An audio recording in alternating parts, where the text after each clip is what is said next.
हम लोग पढ़ते हैं तो ये फर्स्ट पीटर, इसका ऑथर जो है ये है पीटर।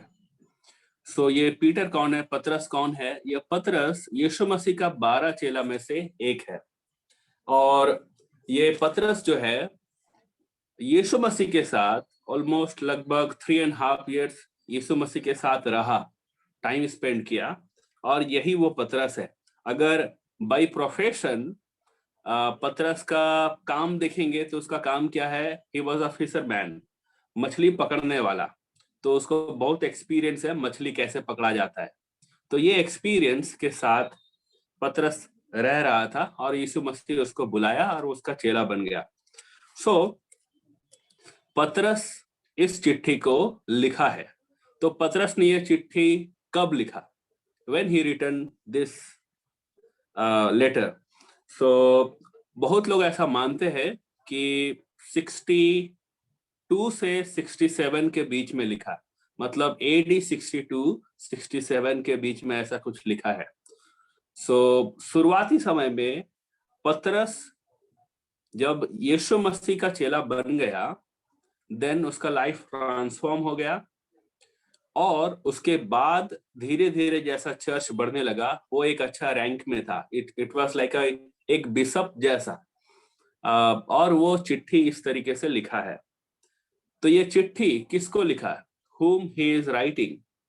पतरस ने ये चिट्ठी कुछ ऐसे लोगों को लिखा है जो लोग अलग अलग जगह तितर बितर होकर रह रहे, मतलब people those who are scattered here and there. अब ये कौन लोग है, कहाँ कहाँ रह रहे? प्लेस नेम यहाँ पे मेंशन किया हुआ है, पुंतुस, गलातिया, कप्पदूकिया, आसिया, बिथुनिया, ऐसा जगह में। ये कौन लोग है? ये वैसे लोग हैं जो लोग पहले हम कहेंगे यीशु मसीह को नहीं मानते थे। अब क्या हो गया है, इनका जीवन में यीशु मसीह आया है, तो उन दिनों में बहुत सारा परसिक्यूशन शुरू हुआ। एक सम्राट हुए नीरो, उन्होंने क्या किया, क्रिश्चियंस को परसिक्यूशन, सताव करना शुरुआत किया। और जब ये क्रिश्चियंस को सता रहे थे तो वो लोग जेरूशलेम से दूसरा दूसरा जगह में जाकर रहने लगे या भागकर छिपकर रहने लगे, मतलब दे स्कैटर्ड हियर एंड देयर। अब जब ये लोग यहाँ वहां छितर गए हैं तो वैसा लोग सताव के डर से है और प्रभु यीशु मसीह का ऊपर विश्वास करते हुए जीवन जी रहे। तो पतरस ये चिट्ठी उनको क्यों लिखा? पतरस ये चिट्ठी इसीलिए लिखा है ताकि ऐसे लोगों को जो यीशु मसीह के कारण सताए जा रहे हैं और अलग अलग जगह फैल गए हैं, और जहां कहीं भी फैले हैं छोटा छोटा ग्रुप में प्रचार करते हुए वो लोग हाउस चर्च या कलीसिया खड़ी किए हैं। तो ऐसे लोगों को पतरस इनकरेज करने का पर्पस से ये चिट्ठी लिखता है। उनको कुछ समस्या था, कुछ सवाल था, जिसका जवाब देने के लिए पतरस ने ये चिट्ठी लिखा, फर्स्ट पीटर, एंड देन बाद में वो सेकंड पीटर भी लिखा। ओके, सो ये बैकग्राउंड को आपको याद रखना है कि ये चिट्ठी क्यों लिखा था और पतरस कौन है करके। तो आइए अब हम लोग आगे स्टडी करते हैं। सो यहाँ पर चैप्टर 1 उसका वर्स 1 ऐसा बोलता है, पतरस की ओर से जो यीशु मसीह का प्रेरित है उन परदेशियों के नाम। इन दोज डेज कोई भी लेटर लिखे ना तो क्या होता था, पहले फ्रॉम लिखते थे। मतलब आज हम लोग लेटर लिखते हैं ना तो पहले टू लिखते हैं, मतलब किसको लिख रहे हैं। लेकिन आज के समय से बहुत पहले जब चिट्ठी लिखते थे, सो जो पहले लिखने वाला है मतलब सेंडर, वो पहले अपना इंट्रोडक्शन देता है। सो नाउ हाउ पतरस इज इंट्रोड्यूसिंग हिमसेल्फ। पतरस क्या बोलता है? पतरस की ओर से जो यीशु मसीह का प्रेरित है। तो इससे क्या पता चलता है?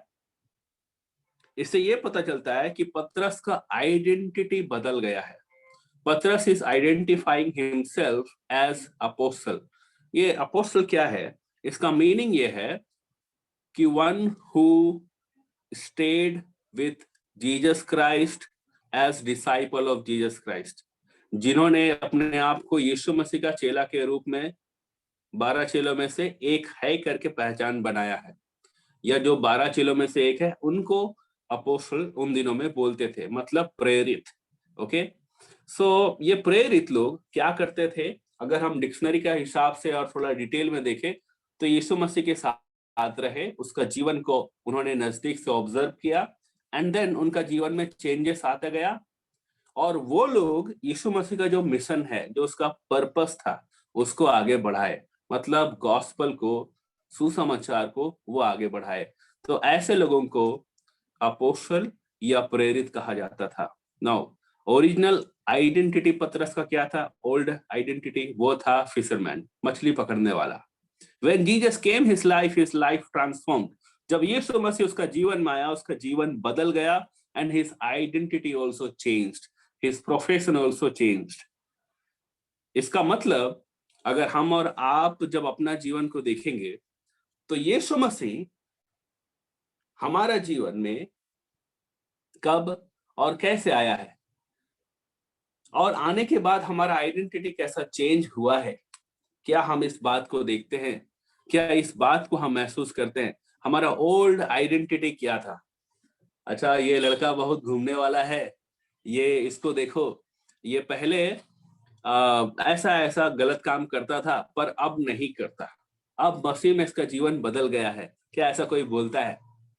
तो आज हमारा आइडेंटिटी यीशु मसीह के साथ कैसा है? What is our identity in Christ? यीशु मसीह में आने के बाद हमारा पहचान क्या है ना? दूसरा बात, क्या हम अपने आप को यीशु मसीह का प्रचार करने वाला करके फील करते हैं? हाँ या ना? हमें अपने आप को जांचना है। आगे देखेंगे। नाउ पतरस is telling, Peter is telling them, you are foreigner. यहाँ पे एक वर्ड यूज हुआ है ना वर्स 1 में। इंग्लिश में कोई पढ़ो, क्या लिखा है? First Peter chapter 1 verse 1। परदेसी के लिए क्या शब्द इस्तेमाल हुआ है यहाँ पर इंग्लिश में? Province. Okay, now a province is the place name.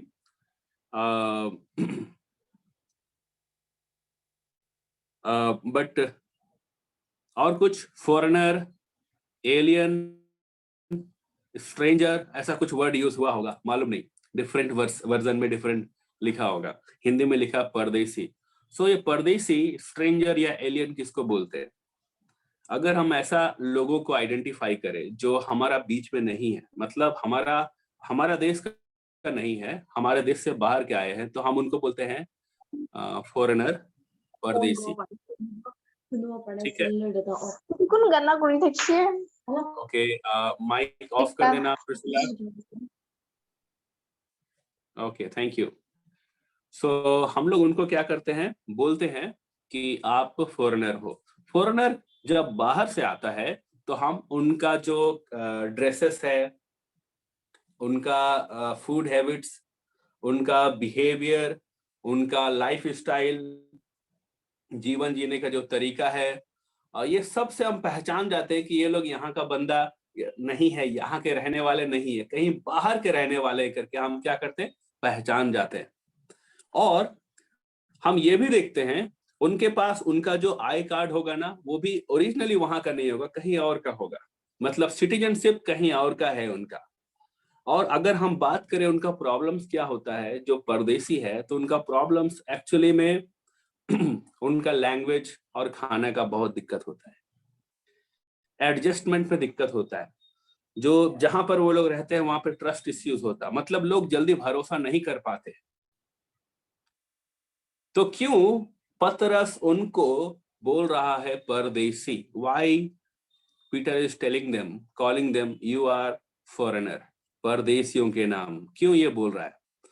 सो पतरस उनको ये इंडिकेट कर रहा है, ये बता रहा है कि हम लोग इस पृथ्वी पर फॉरेनर है, इस पृथ्वी पर थोड़ा समय के लिए। फॉरेनर जो है ना,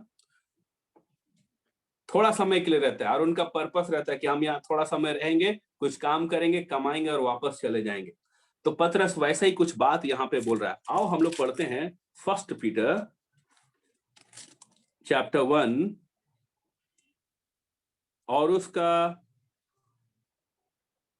17 वचन। पहला पतरस 1 उसका 17 वचन। यहाँ पर ऐसा लिखा है, जब कि तुम हे पिता कहकर उससे प्रार्थना करते हो, जो बिना पक्षपात हर एक के काम के अनुसार न्याय करता है, तो अपने परदेसी होने का समय भय से बिताओ। यहाँ पर पतरस बोलता है कि तुम परदेसी हो, इसीलिए अपना जो टाइम है ना, वो परमेश्वर का आदर करते हुए, उसका महिमा करते हुए, परमेश्वर का भय मानते हुए बिताना है परदेसी होने का समय। और हम लोग साम 119 और उसका 19 वर्ष अगर पढ़ेंगे, भजन संहिता 119 और उसका 19 वचन, आपको वचन खोलने का जरूरत नहीं है, मैं बोल देता हूं। दाऊद बोलता है, मैं तो पृथ्वी पर परदेसी हूं। दाऊद बोलता है, मैं तो पृथ्वी पर परदेसी हूं। मतलब ये कि दाऊद अपने आप को इस पृथ्वी में एक फॉरेनर, परदेसी के रूप में मानता है। क्यों ऐसा मान रहा है? क्योंकि दाऊद को पता है कि उसका ओरिजिनल सिटीजनशिप इस पृथ्वी का नहीं है, वो हेवन का है, स्वर्ग का है। और दाऊद ऐसा मान करके वो क्या कर रहा है? अपने आप को बोलता है कि मैं इस पृथ्वी पर परदेसी हूं। अगर हम और आप भी जब यीशु मसीह के साथ जुड़ गए, क्या हमने कभी यह महसूस किया कि इस पृथ्वी पर हम भी परदेसी है? और अगर हम इस बात को महसूस करते हैं कि हम भी परदेसी है, if we feel that we are also a foreigner because of Christ, then we will also struggle like them. हम भी उनके समान संघर्ष करेंगे। क्या संघर्ष? आइडेंटिटी का, हाँ, ट्रस्ट इश्यूज का, लोगों के साथ मेल जोल थोड़ा मुश्किल हो रहा है, परसिक्यूशन हो रहा है, और ऐसा फील होता है जैसे कि हम इस जगह के नहीं है। अभी इनके साथ में क्या प्रॉब्लम हो रहा था?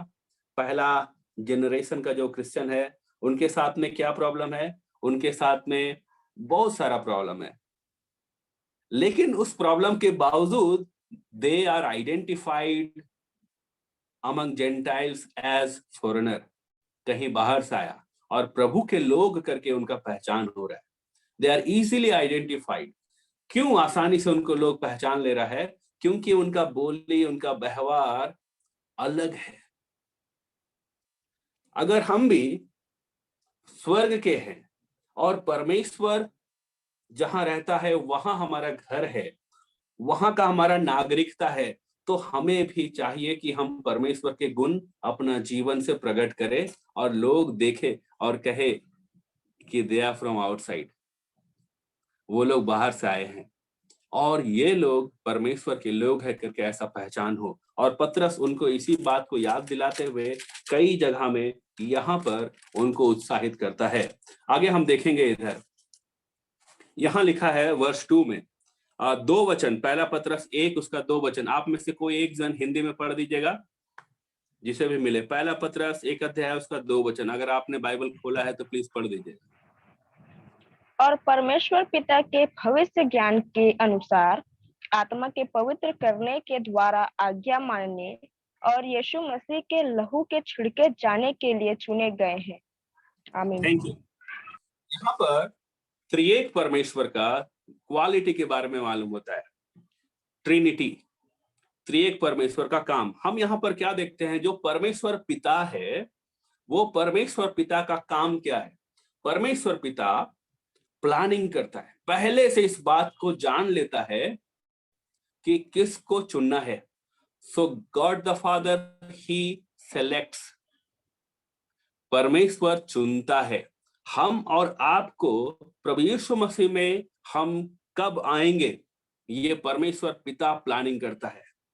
Okay, God the father he plans, परमेश्वर योजना बनाता है। और हम इस बात को जानते हैं जब हम इफिसियो 1 अध्याय और उसका 3 और 4 वचन पढ़ेंगे, तो हम इस बात को जानते हैं कि पृथ्वी का बनने से पहले ही परमेश्वर ने हमें यीशु मसीह में चुन लिया कि हम पवित्र और निर्दोष हो। हालेलुया। परमेश्वर पहले से जानता है और प्लान करता है, परमेश्वर पिता। दूसरा बात, यीशु मसीह परमेश्वर पुत्र, उसका क्या काम है? इस वचन के अनुसार उसका काम है लहू के छिड़के जाने के द्वारा। मतलब यीशु मसीह इस पृथ्वी में आएगा, अपना जान देगा, मतलब उसका लहू बहाया जाएगा और उसका लहू का छिड़का जाने से हमारा पाप क्षमा होगा। गॉड द फादर वो क्या करता है? हमें चुना है ओके, और उसने कुछ प्लान बनाया। दूसरा, यीशु मसीह क्या कर रहा है, हमारे पापों के बदले अपना जान क्रूस में दे रहा है और उसी का लहू बहाने से हमारा पाप क्षमा हो रहा है। We are now sanctified, we are now transformed, we are now being a new baby in Christ. हम लोग एक नया बालक बन गए हैं मसीह में और एक नया जन्म पाए हैं, बिकॉज यीशु मसीह हमारे लिए जान दिया, लहू बहाया है।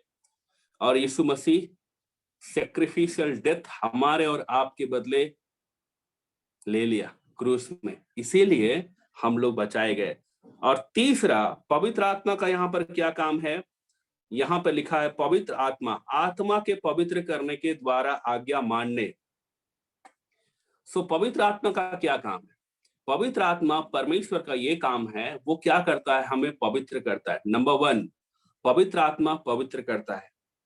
सो पवित्र आत्मा जब हम लोग प्रभु यीशु मसीह को ग्रहण करते हैं तब हम में आता है, हम लोग ऐसा विश्वास करते हैं, और वो क्या करता है, हमें पवित्र करता है।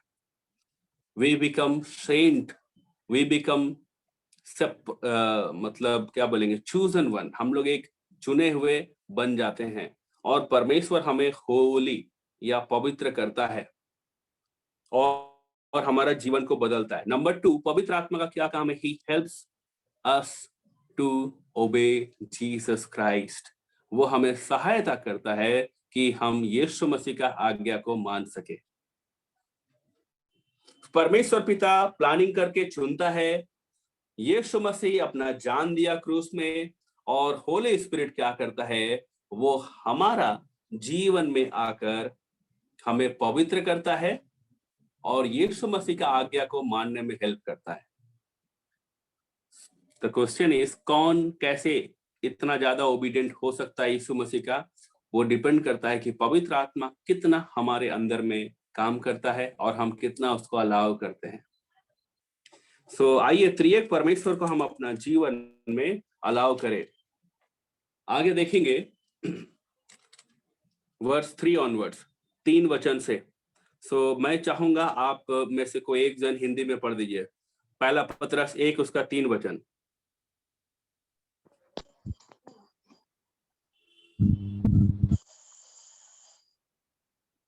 हमारे प्रभु यीशु मसीह के परमेश्वर और पिता का धन्यवाद हो, जिसने यीशु मसीह के मरे हुओं में से जी उठने के द्वारा अपनी बड़ी दया से हमें जीवित आशा के लिए नया जन्म दिया। Okay, thank you. आगे और भी है, पर मैं अभी आपको पढ़ने के लिए नहीं बोल रहा, आपको बताना चाहूंगा। पतरस यहाँ पर परमेश्वर का धन्यवाद कर रहा है। क्यों धन्यवाद कर रहा है? पहला बात, वो यीशु मसीह को मरा हुआ में से जी उठाया। सो यीशु मर गया था, ये बात सच है, लेकिन उसको जिलाने का काम परमेश्वर ने किया, ठीक, परमेश्वर पिता ने किया। और उसके बाद जब वो जिंदा हुआ तो उसके बाद हमें एक जिंदा आशा दिया। वी क्रिश्चियंस, या हम लोग कहेंगे वी बॉर्न अगेन क्रिश्चियंस, जिन्होंने नया जन्म पाया है, हमारे पास में एक जिंदा आशा है। We have living hope.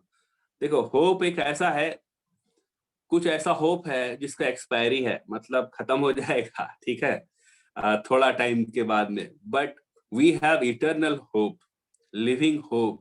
परमेश्वर ने हमें एक अनंत या जीवित आशा दिया है। और वो जीवित आशा क्या है? जीवित आशा कि हम भी एक दिन यीशु मसीह के साथ होंगे। और परमेश्वर ने हमें नया जन्म दिया, हम लोग बदल गए, ठीक है। अब ये जो हम लोग बदल गए हैं, तो उसमें से एक बेनिफिट क्या है हमारे लिए, यहाँ पर परमेश्वर का वचन बताता है। देखिएगा, यहाँ लिखा है, अर्थात एक अविनाशी, वर्स 4 है ना, पहला पतरस 1 उसका 4 वचन में, अर्थात एक अविनाशी, निर्मल और अजर मिरास के लिए जो तुम्हारे लिए स्वर्ग में रखी है। हम और आप जब प्रभु यीशु मसीह को ग्रहण करते हैं ना, तो हमें एक इनहेरिटेंस मिलता है। यहाँ पर मिरास लिखा हिंदी में, बट अगर हम इसको एक सिंपल हिंदी में समझेंगे तो उसको बोलेंगे बपौती। जो बाप का धन है वो दिया गया। दूसरे शब्दों में हम इसे कहेंगे कि पिता का जो कुछ भी है वो उसका बेटा को मिलता है बाद में। तो परमेश्वर पिता का जो भी धन है स्वर्ग में, वो हमें दिया है, हम और आपको दिया है। हालेलुया। परमेश्वर हमें अपना उस धन में से दिया है, और वो धन क्या है आगे देखेंगे, है ना। यहाँ पर लिखा है कि जो तुम्हारे लिए स्वर्ग में रखा है। तो हम और आप जब विश्वास करते हैं यीशु मसीह पर, चाहे हम कैसा भी संघर्ष में क्यों ना गुजर रहे हो, यहाँ पर बाइबल बताता है कि हमारे लिए एक ऐसा चीज, एक ऐसा इनहेरिटेंस, बकौती, परमेश्वर का संपत्ति हमारे लिए दिया गया है जो स्वर्ग में है। ठीक है, उसमें से एक है सैल्वेशन कंप्लीट, और उसमें से एक है परमेश्वर के साथ हमेशा हमेशा रहना, और पता नहीं क्या क्या चीजें हम नहीं जानते। सो परमेश्वर हमें ऐसा दिया। पतरस उन विश्वासियों को उत्साहित करते हुए यहाँ पर कहता है कि ये चीजें हमें दिया गया। वर्स 5 में लिखा है, जिनकी रक्षा परमेश्वर की सामर्थ्य से विश्वास के द्वारा उद्धार के लिए जो आने वाले समय में प्रकट होने वाली है की जाती है। सो उस इनहेरिटेंस का रक्षा भी, प्रोटेक्शन भी खुद परमेश्वर करता है। वो हमारा विश्वास से कि हम बचाए गए, और परमेश्वर हमारे लिए एक जगह तैयार किया है। परमेश्वर अपना एक धन हमें देने वाला है, और इस बात का जब हम विश्वास करते हैं, हमारा उस धन का रक्षा परमेश्वर करता है। ओके। आने वाला समय मतलब when Jesus Christ will come again, जब यीशु मसीह दोबारा आएगा, वो प्रकट होगा, वो दिखेगा, और हमें पता चलेगा उस समय में। अभी यीशु मसीह नहीं आया है। ओके। कुछ लोग बोलते हैं कि आ गया है, but we believe Jesus Christ will come again. यीशु मसीह दोबारा आएगा, ऐसा हम विश्वास करते हैं। अभी नहीं आया है। अब वर्स 6 से हम लोग पढ़ेंगे। 6 वचन से ऐसा लिखा है, इस कारण तुम मगन होते हो, यद्यपि अवश्य है कि अभी कुछ दिन के लिए नाना प्रकार की परीक्षाओं के कारण दुख में हो। I want anyone to read this verse in English. मैं चाहता हूं कोई एक जन इसको इंग्लिश में पढ़े। वर्स 6, 1 पीटर चैप्टर 1 वर्स 6, कोई इंग्लिश में पढ़िएगा अगर इंग्लिश बाइबल है तो।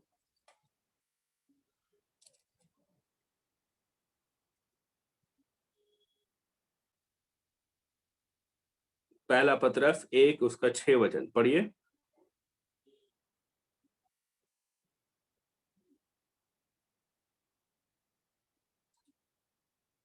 अच्छा, अगर कोई नहीं है तो कोई बात नहीं।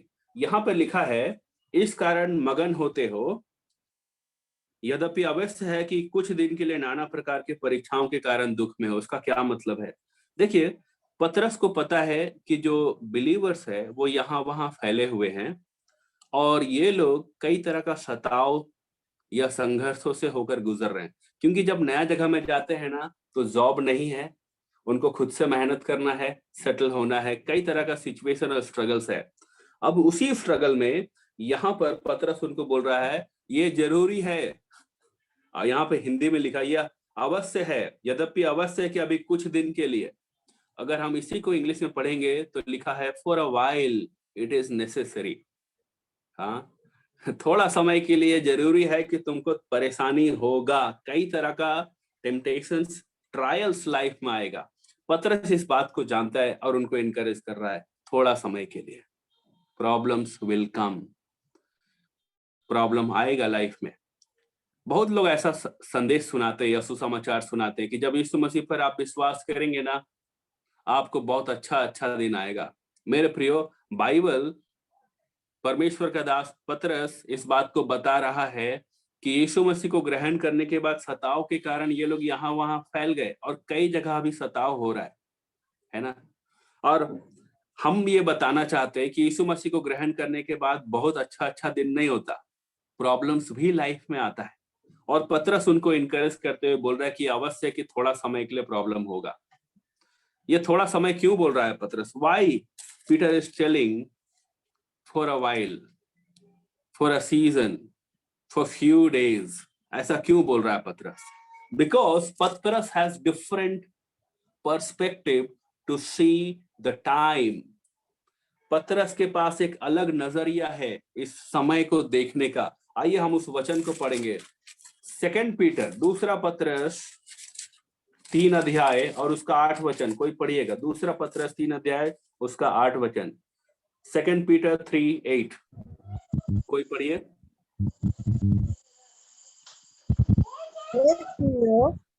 ये बात तुमसे छिपी न रहे कि प्रभु के यहाँ एक दिन 1000 वर्ष के बराबर है और 1000 वर्ष एक दिन के बराबर है। आमीन। ओके, आमीन, थैंक यू। यहाँ पर पतरस उनको ये बात बता रहा है उत्साहित करते हुए, देखो एक बात जान लो कि परमेश्वर के यहाँ एक दिन 1000 वर्ष के बराबर है और 1000 साल एक दिन के बराबर है। 1000 साल। हमारा इस पृथ्वी का जीवन कितना साल रहता है? 70 साल, 80 साल, आप कोई 90 तक पहुंचते हैं, 85 तक पहुंचते हैं, लेकिन कष्ट को झेलते हुए। और यहाँ पर पतरस इनकरेज करते हुए हम विश्वासियों को बताना चाह रहा है कि इस पृथ्वी में थोड़ा समय प्रॉब्लम होगा, क्योंकि हमारा जीवन थोड़ा है, लेकिन परमेश्वर के यहाँ जहां परमेश्वर रहता है वहां पर 1000 साल का मतलब है एक दिन, और एक दिन का मतलब 1000 साल। तो पतरस जो समय को देख रहा है, उस समय को देखते हुए हमारा इस पृथ्वी का जो प्रॉब्लम्स है वो एकदम छोटा सा या थोड़ा सा दिखाई दे रहा है पतरस का दृष्टिकोण में। The way he looks at the time is different. हमें भी पतरस की तरह नजरिया रखना चाहिए। जब हम इस अपना लाइफ में प्रॉब्लम्स को देखेंगे, हो सकता है कि आप कुछ परेशानी से होकर गुजर रहे होंगे। आप बोलते होंगे कि वाई लॉर्ड, क्यों प्रभु जी ऐसा हो रहा है? जब से मैंने प्रभु को ग्रहण किया है, ईमानदारी से जी रहा हूं, तो प्रॉब्लम शुरू हो गया। और जब से मैंने प्रभु को ग्रहण किया है, मेरा सताव होने लगा, प्रॉब्लम हो रहा है। और कई लोग प्रभु में आने के बाद उनको लाइफ पार्टनर नहीं मिल पा रहा। ऐसा भी कई तरह का स्ट्रगल्स है, क्योंकि प्रभु में वो लोग खोज रहे हैं, अब अन्य जाति से शादी नहीं कर सकते, तो उनका एक अलग स्ट्रगल है। सो कई लोग कई तरह का संघर्षों से होकर गुजर रहे हैं, और पतरस उनको बोलना चाहता है कि ठीक है, थोड़ा समय के लिए तुम्हें दुख होगा, परंतु एक समय के बाद तुम्हें आनंद होगा, और वो परमेश्वर में होगा। आमीन। सो यहाँ पर पतरस वर्ष 7 में बोलता है, इसलिए तुम्हारा परखा हुआ विश्वास जो आग से ताए हुए नासवान सोने से भी कहीं अधिक बहुमूल्य है, यीशु मसीह के प्रकट होने पर प्रशंसा और महिमा और आदर का कारण ठहरे। पहला पतरस 1 उसका 7 वचन में क्या बोल रहा है पतरस? कि हमारा जो विश्वास है उसका टेस्ट होगा। तो जो हम विश्वास करते हैं ना, उसका टेस्ट इसी लाइफ में होता है। कई बार हम ऐसा जिंदगी जीने लगते हैं जिस समय हमारा विश्वास का टेस्ट होता है डे टू डे लाइफ में, डेली, कि हम क्या विश्वास करते हैं। अभी एक बात आपको बताना चाहेंगे, क्यों पतरस उनको यह बात बोल रहा है कि विश्वास, इस बात को ध्यान दीजिएगा। बिकॉज उन दिनों में क्या हो रहा था, बहुत सारे ऐसे लोग थे जो मजाक उड़ा रहे थे और कहते थे कि अच्छा, तुमने बोला है यीशु मसीह दोबारा आएगा, लेकिन अभी तक तो तेरा यीशु आया नहीं। तुम लोग तो बहुत तकलीफ झेल रहे हो, अभी तक यीशु नहीं आया, कहाँ है तुम्हारा यीशु? यीशु मसीह को स्वर्ग गए हुए लगभग 35 साल 40 साल हो रहा है, और ये विश्वासी लोग ऐसे लोगों को जो सवाल पूछते हैं कि तुम्हारा यीशु मसीह क्यों नहीं आ रहा है, उनको जवाब नहीं दे पा रहे। और पतरस उनको उत्साहित करते हुए बोल रहा है कि यीशु मसीह पर तुमने विश्वास किया है और उसके आने का बाट जोहते हो, तुम्हारा ये जो विश्वास का परख है ना, इसका सम्मान होगा। आइए इस बात को हम लोग यहाँ पर पढ़ेंगे। 2 पीटर चैप्टर 3, दूसरा पतरस 3 अध्याय और उसका 4-5 वचन। ठीक है, मैं यहाँ पर पढ़ देता हूँ आपके लिए। 2 पीटर चैप्टर 3 वर्स 4-5 यहाँ लिखा है, और कहेंगे उसके आने की प्रतिज्ञा कहाँ गई? क्योंकि जब से बाप दादे सो गए हैं, सब कुछ वैसा ही है जैसा सृष्टि के आरंभ से था। ठीक है, ऐसा करके बोलेंगे। और 3 वचन में लिखा, पहले यह जान लो कि अंतिम दिनों में हंसी ठट्टा करने वाले आएंगे, जो अपनी ही अभिलाषाओं के अनुसार चलेंगे। और यही लोग मजाक उड़ाएंगे, कहाँ है यीशु मसीह, अभी तक क्यों नहीं आया? सो ये new believers, first generation Christians, हम ऐसा कहेंगे, ये लोग यीशु मसीह का इंतजार कर रहे हैं और कैसा जिंदगी जी रहे, परदेसी के समान। May be they have not yet built their own house. उन्होंने हो सकता है कि अपना कंक्रीट वाला एकदम बढ़िया वाला घर नहीं बनाया होगा और परदेसी के समान जी रहे हैं और यीशु मसीह का इंतजार कर रहे हैं कि यीशु मसीह दोबारा आएगा। और उनका जो फेथ है तब भी बना हुआ है, क्योंकि दे have not seen Jesus Christ. उन्होंने यीशु मसीह को देखा नहीं है। जब आप आगे पढ़ेंगे ना वर्स 8 में, दे have not seen Jesus Christ, उन्होंने यीशु मसीह को नहीं देखा है। पतरस ने देखा, 12 चेलों ने देखा और कई लोगों ने देखा, लेकिन ये वो लोग हैं, वो बिलीवर्स है जिन्होंने यीशु मसीह को नहीं देखा, even though they are loving Jesus Christ. उसके बावजूद भी वो यीशु मसीह को प्यार कर रहे हैं। ठीक है, सो मैं क्या बताना चाहता हूं यहाँ पर, इस बात को देखिए, हमारा भी जो फेथ है कई बार चैलेंज करते हैं लोग। क्या तुम विश्वास करते हो कि ये काम हो जाएगा? क्या तुम विश्वास करते हो कि यीशु मसीह दोबारा आएगा? और कई बार से चैलेंज करते हैं, तो हमें हमारा विश्वास में बने रहना है। और जब हमारा विश्वास का टेस्ट होता है ना, तो हम लोग और अधिक मसीह में मजबूत होते जाते हैं। यहाँ पे एक एग्जाम्पल लिखा है गोल्ड का। जो गोल्ड होता है ना, उसको आग में जितना गर्म करेंगे उतना क्या होता है, वो प्योर होता है, उसका जो गंदगी है वो साफ होता है। एग्जैक्टली मैंने बहुत सामने से तो नहीं देखा, बट ऐसा ही सुना हूं कि जितना सोने को आग में ताएंगे उतना ज्यादा वो प्योर होगा। ठीक वैसे ही हमारा विश्वास भी जब परखता है तो और अधिक हम मजबूत होते जाते हैं, मसीह में हमारा विश्वास बनता जाता है। और एक बात है, लिखा है कि तुम उससे बिन देखे प्रेम रखते हो। First generation Christian, they have not seen Jesus Christ but they loved him. अभी हम लोग अगर देखेंगे ना, यीशु मसीह हमें भी यहाँ पर दिखाई नहीं दे रहा, हम लोग यीशु मसीह को नहीं देख पाते, लेकिन हम यीशु मसीह को प्यार करते हैं। जब हम यीशु मसीह को ग्रहण कर लेते हैं ना, तो यीशु मसीह हमारा जीवन में होता है, हमारा शरीर में होता है, हमारे आसपास भी है, और बिन देखे हम उससे प्यार करते। कैसे? How is it possible to love someone without seeing? कैसे?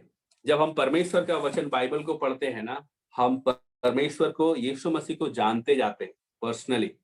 और जो जिन्होंने यीशु को ग्रहण किया है, उसका जीवन में यीशु होता है ना, तो वो फील करते हैं, महसूस करते कि यीशु हमारे साथ है, और बिना देखे यीशु मसीह को जानते हुए पर्सनली एक्सपीरियंस से प्रेम करते हैं। ओके, और प्रेम करके खुशी भी होते हैं। यहाँ पे वो विश्वासी लोग का क्या क्वालिटी है? They have not seen Jesus Christ, they loved him. Number 2, they are very very joyful. वो लोग बहुत बहुत खुश है, और इतना ज्यादा खुश है जो बयान से बाहर है, अनएक्सप्लेनेबल, बता नहीं सकते, इतना ज्यादा खुश है। सो हम और आप भी अभी के समय में हमारा खुशी लोगों को दिखाई देना चाहिए कि we are very happy, we are joyful in Christ, without seeing him we are loving him. और प्यार करने का क्या मतलब है? हम ओबीडिएंट भी है, परमेश्वर की बात को मानते हैं।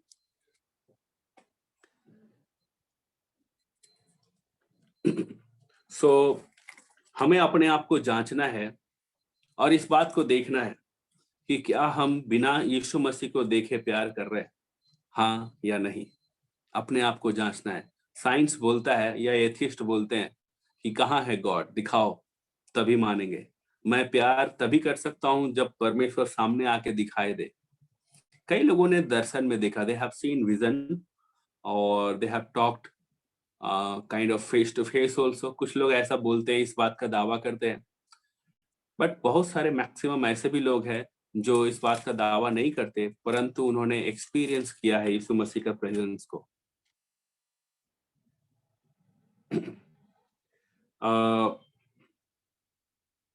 हम लोग पढ़ेंगे। अब मैं चाहूंगा आप में से कोई एक जन एक वचन को पढ़ दीजिएगा, वर्स 10 एंड 11 पढ़ दीजिए कोई। वर्स 10 एंड 11, 10 और 11 वचन, पहला पतरस उसका 10-11 वचन।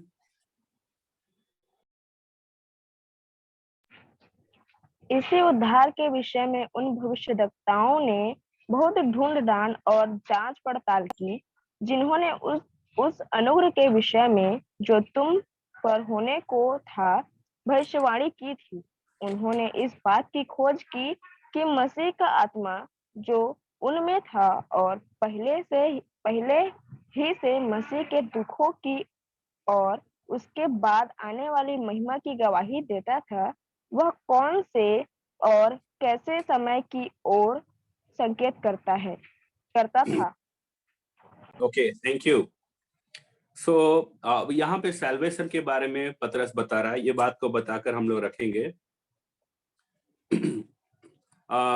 बहुत सारा जो प्रॉफिट्स है ओल्ड टेस्टामेंट का, उन लोगों ने क्या किया, खोजबीन किया, बाइबल में देखा, जांच पड़ताल किया, और बहुत लोगों ने भविष्यवाणी भी किया। तो वो सारा जो प्रोफेसिस है उसका बारे में लोगों ने स्टडी किया। क्यों इतना स्टडी कर रहे हैं? ताकि ये जान सके कि मानव जाति का जो सैल्वेशन है वो कैसे होने वाला है। और लोग स्टडी करके इस बात को जान गए कि कैसे सैल्वेशन होगा। ठीक है। और जो लोग खोज कर रहे थे उनके अंदर में भी यीशु मसीह का आत्मा था। अब एक बात आपको बता दें, डॉक्टर लुक जो एक इतिहासकार है या फिजिशियन है, उसने एक बुक लिखा लुक के ऊपर में, और उस किताब का नाम है लुका रचित सुसमाचार। ठीक है। यीशु मसीह का जीवन, जन्म से लेके जी उठने, स्वर्ग में जाने तक का वो कहानी को लिखा है पूछताछ करके। वो रिसर्च में परमेश्वर का आत्मा उसको सहायता किया, और उसने प्रेरितों के काम भी लिखा। मतलब चेलों के साथ टाइम स्पेंड करते हुए, रहते हुए उसने प्रेरितों के काम, बुक ऑफ एक्ट्स भी लिखा है। ठीक है। चेलों का काम के बारे में भी। तो वहां पर भी उनको मसीह का आत्मा हेल्प किया। ठीक। तो और भी ऐसा कई उदाहरण है, कई लोगों ने इस बात को खोजबीन किया था। यहाँ हम क्या देखते हैं कि वो लोग मसीह का दुखों को और होने का, उसके बाद होने वाला महिमा की गवाही दे रहा है, और आने वाला समय में कैसा होगा जब यीशु मसीह दोबारा आएगा। तो ये सब बातों को भी कुछ लोग स्टडी किए हैं, सोच रहे होंगे। ठीक है। तो हम क्या जानते हैं कि यीशु मसीह दोबारा आएगा, और स्वर्गदूत लोग भी इस बात को जानने का लालसा रखते हैं। बट वी आर प्रिविलेज्ड, हम लोग बहुत क्या कहेंगे, खुश नसीब है, या परमेश्वर के नजर में अनुग्रह पाए हुए लोग हैं जो हमें ये मालूम हुआ है। इसमें से अब हम क्या सीखते हैं? ये पहला पतरस 1 उसका 1 से 12-13 में हम क्या सीखते हैं? हम ये सीखते हैं कि हाउ इज आवर आइडेंटिटी, और what is our identity in Christ. मसीह में आने के बाद हमारा पहचान क्या है? पतरस का बदल गया, क्या हमारा पहचान बदला है? लोग हमें कैसे पहचानते? हमारे काम या व्यवहार से। दूसरा बात, हम लोग यहाँ पर परदेशी के समान हैं। परमेश्वर हमें इस पृथ्वी में थोड़ा समय के लिए रखा है, तो हम क्या कमा कर स्वर्ग लेके जाएंगे? हमें इस बात को सोचना है। हमें दुख और तकलीफ होगा, लेकिन इस दुख तकलीफ को हम किस नजरिए से देखते हैं? फॉर अ वाइल, थोड़ा समय के लिए, और उसमें खुश रहते हैं या नहीं रहते हैं? हमें जांचना अपने आप को।